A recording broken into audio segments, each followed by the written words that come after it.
everybody. As somebody who's made a career out of talking about cars, I am understandably often asked which one is my favourite. And you'd think by now I'd have an answer. But the problem is, favourite is subjective. It can change day to day, season to season, hour to hour. The two answers I often tend to give are the Ferrari 355, because for near 3 decades that has been tugging at my heartstrings, and the Jaguar XJ220, because it was both far better to drive than I expected, and I generally bank on anybody who asks not having driven an XJ220, so they can't argue with me. But to answer the question of what is the best car in the world might be far easier, because that is an objective one. And there is a very good chance that this, the W221 generation Mercedes Benz S63L, might actually be it. So, why is that? And is it really that good? Well, stay tuned to find out.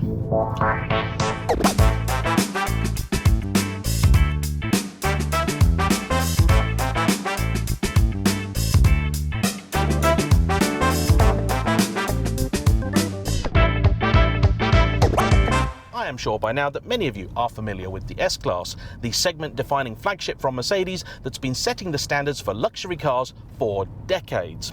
This particular generation, the W221, entered production in late 2005 and finished up in 2013. It was preceded by the W220, of which I owned an example, and followed by the W222, which itself has also been replaced in the last few years. I think it's actually fair to say that it was this car's predecessor which was the far more revolutionary vehicle. Granted, it had the unenviable task of taking over from the much-loved W140, considered by many still to be one of the greatest cars ever built, a vehicle that came from the era when Mercedes-Benz build quality meant something. But for all the good that it did, and I still consider it a brilliant bargain purchase, today the 220 is chiefly remembered for one thing: rust. And sadly, for good reason.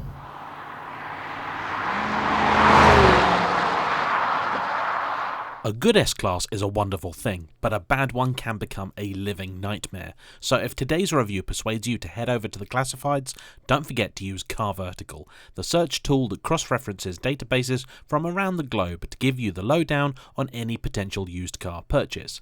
Accident damage, mileage issues, outstanding finance, and usage as a taxi can all be uncovered with their simple and easy to use tool in just 60 seconds.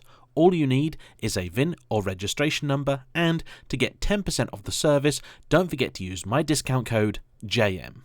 Happily, the experience of buying this car was a good one, and Richard specifically asked me to mention the sellers, Centurion Automotive, as he'd been so happy with the service they provided. And let's face it, that's rare to hear when it comes to car dealers today. Though the odd rattle and creak in here does remind you that Merc's glory days may have been behind them, I think there's actually a lot to be said for the 221 as the sweet spot in the evolution of the S-Class. First up, I think it's actually a pretty good looking car. No, it's not as gorgeous as, say, a Maserati Quattroporte, but neither is it as controversial as, say, a BMW 7 Series or a Jaguar XJ. Instead, it's what you'd call a handsome car, with bold, confident, but very pleasing lines from start to finish, and here in this gorgeous black, it has just a hint of menace about it, but with enough lighter touches, the window trims, the grille at the front, the wheels, to make sure it still looks classy. Then open the door, and particularly if you are familiar with the old 220, you'll be greeted by an interior that feels not just a grade newer, but also a class higher. The old car was nice enough, it felt fairly solid in all the ways that generally mattered, but there were still quite a few bits of plastic and cheap materials throughout that kind of detracted from the whole S-Class-ness of it. But here, you cannot say that. In fact, I think just about the only part of this car really letting the side down is the headliner, which is a fairly ordinary, boring kind of light-coloured cloth. Same for the sun visors here. This feels out of place. The rest of it, though, is spectacular. You've got loads of leather, wood, beautiful switches with nice detailing on them. There is also a gorgeous clock made by IWC. I also think this is maybe the last generation of the S-Class before it became dominated by technology. It's certainly present, but if you look at the later 222, you'll notice there are more screens, they're bigger, they're more obvious. and that's a car that I think certain people might feel a little bit more daunted by. This still, you can just hop in and drive like it was a normal car from the 2000s, which in many ways it is. In fact, just about my only gripe really when it comes to this car's technology is the fact that the by now standard command system is not really particularly intuitive. I am sure that with time you'd become a little bit more familiar, but this car's owner Richard has had it for 18 months and he's still not a fan. It is nowhere near as good as the Audi system, to say nothing of BMW's iDrive. One thing I have never been a fan of with these cars is the dash. I much prefer the more elegant analog layout of the old 220s. This has a big display in the middle which ultimately never really seems to do that much, but it does now just look a little bit old tech. Because it is. The dials either side are far nicer, easier on the eye.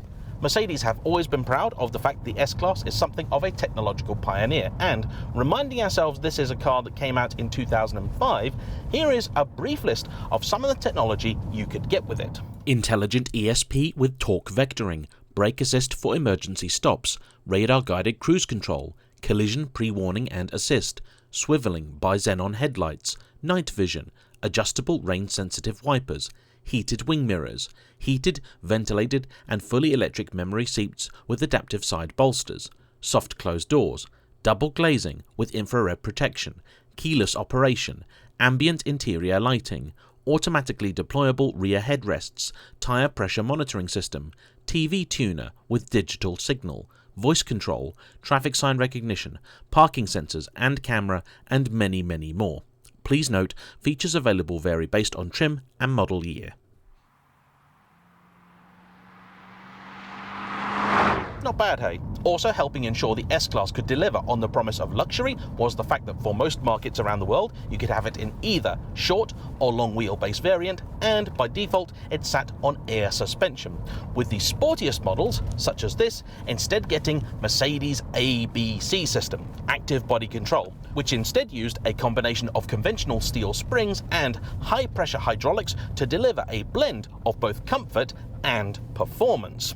And it is because of those twin aims that the S63 might deserve the title of the best car in the world. Because if you're being objective about it, there are really two paths you can take. You want a car that is either luxurious, in which case you measure it by the amount of technology, the comfort of the ride, the size of the cabin, or performance. And then you look at 0 to 60 times, top speed, handling performance, lap times, all that sort of stuff. And the simple fact is that most things you'll do to improve a car in one of those ways will make it worse in the other. So, you fit stiffer springs so it'll set a better lap time, well, it's not going to be as comfortable. You put in a bigger engine, it's going to be noisier, so not as pleasant to spend your time in. You make it bigger, give the back seats more room, electric adjustment, well, it's now heavier, so it won't want to go round a bend. And because building a car which can satisfy those two requirements well is such a difficult task, there are manufacturers out there, like Lexus, who've simply never bothered. And then there are others, for example Rolls-Royce, Bentley and Mercedes, for whom that is how they built their reputation. So then that's a little bit of theory, but how does it work in practice? Well, I know what you're thinking, because I'm thinking the same. Let's start off by testing the performance.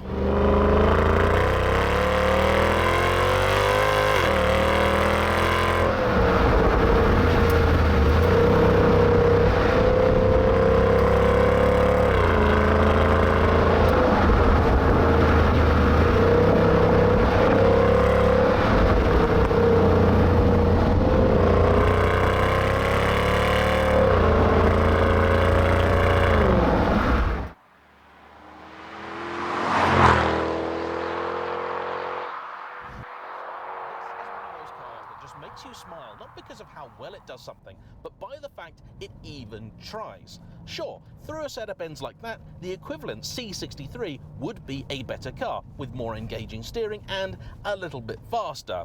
But this is no slouch. So, in these early S63s, up front you'll find a version of the venerable M156 engine. That is the hand-built AMG unit displacing 6.2 litres and here making 525 horsepower. The torque figure is a relatively healthy 465 pound-foot, that's 630 Newton-meters. In 2010, it was then replaced with the 5.5-litre bi-turbo V8, though remained badged as the 63. Curiously, it made only about another 20 horsepower, but about 20% more torque. In either case, the gearbox for both 63s, and indeed the vast majority of the S-Class range, was the then new 7G Tronic, a 7-speed automatic box built by Mercedes themselves. Oddly, the only car to retain the old 5-speeder was the top-spec S65, with the twin-turbo V12. And the reason it kept that gearbox was because it was the only one that could handle the torque. Now, in fairness to it, the old 5-speeder was a perfectly decent gearbox, provided you were willing to leave it alone. If you wanted to change gears yourself, well, for the vast majority of cars, you just couldn't do that. You could just limit what gear it'd go into. There weren't paddles or anything like that, and honestly, it just wasn't that responsive. This is a big step forwards. Here it's still an excellent auto. You have several modes to choose from: drive, sport and manual, and in manual mode it will actually respond to your inputs the same week that you've asked for them. An even bigger surprise for me is the fact they've actually also let the car still make a little bit of noise. There is this eternal debate in cars like this where when you've got the top flight engine, do you want to hear it or do you not? It's a posh car, ergo it should be quiet, but it's a sporty car, ergo you should be able to hear it. And here, I think they've struck the perfect balance. So around town you can barely notice the engine. You know it's there, it's not silent, but it's also not intrusive. Then, when you're out and about, you put your foot down and it sounds like a proper Merc. It's not raucous, it's not silly, but from outside it makes a very pleasing rumble, and it's rather distinctive.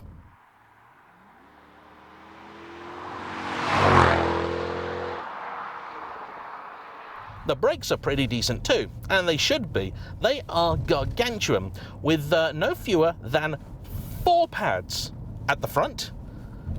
That's mad. I've never seen a car quite like that. I've seen cars with 2 calipers, and therefore 4 pads, but never with 2 pairs of pads in each caliper. And as you might imagine, they are expensive. Not hellishly so, but Richard did recently have to replace both pads and discs, and it cost about 800 quid. I was surprised. To be honest, I thought it was going to be more. Oh, lovely. I know there are plenty out there who'd say that this kind of engine is not a good fit for this kind of car. It's naturally aspirated, it wants to rev, it has a redline of over 7,000 RPM, and the car weighs about 2.1 tons. But the fact is, it's still got enough torque low down, you can still make perfectly good progress without having to try, and then when you're in the mood to try, it's a lot of fun. You're never going to mistake it for a sports car, or even really a sporty saloon like a C63, but it does a better job than you might expect. I'd say the area of greatest compromise is the steering, because it's still got that kind of lightness and ease of turn that you'd want in an S-Class, and not really much in the way of feel or feedback. The suspension, meanwhile, is, it's okay. It's not brilliant. There isn't a separate button for it. You've only really got one dynamic control down here, and I think that chiefly alters the gearbox. On this section in particular, it really isn't having a very good time, struggling with many of the lumps and bumps in the road. At lower speed and around town, it's very, very nice, and in some ways I think better than the equivalent air ride. But that's another area where, again, they've had to compromise. Overall, by sports car standards, it's still very, very comfortable, but by luxury car standards, it does fidget a bit.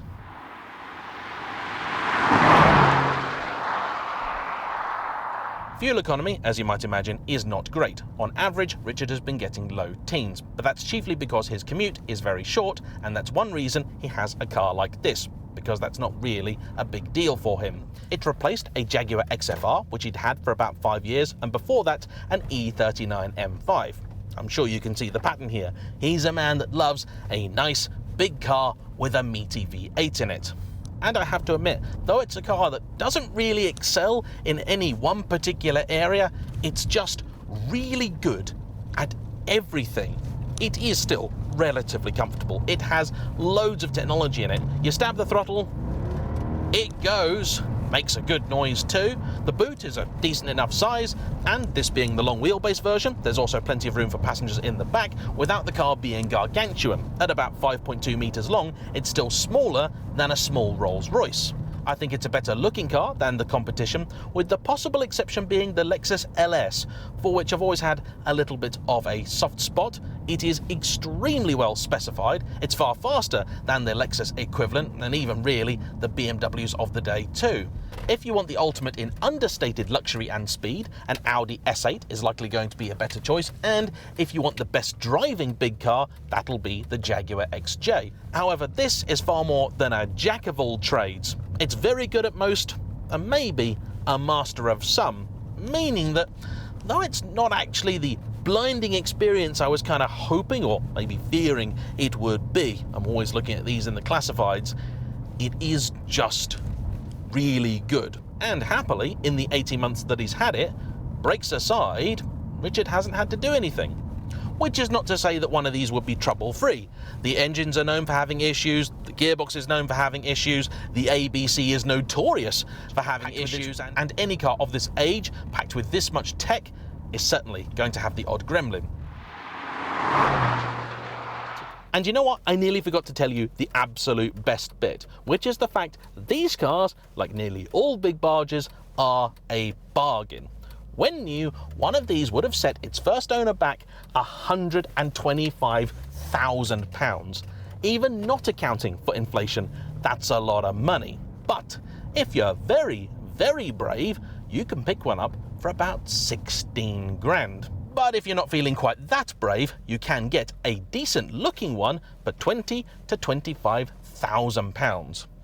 And you cannot deny the fact it's a lot of car for the money. It's also a great car if you love stalks. I mean, there's just stalks for everything. Stalk for the gears, stalk for the cruise control, stalk for the wash wipe, and even a stalk for the steering column. Buy wisely, maybe with a good warranty, and it's a fine, fine car. So, I want to say a huge thank you to Richard for bringing it out, and as ever, to you for watching. Don't forget to hit the like button, comment down below, and subscribe if you haven't already. I'll see you for the next one. Bye-bye.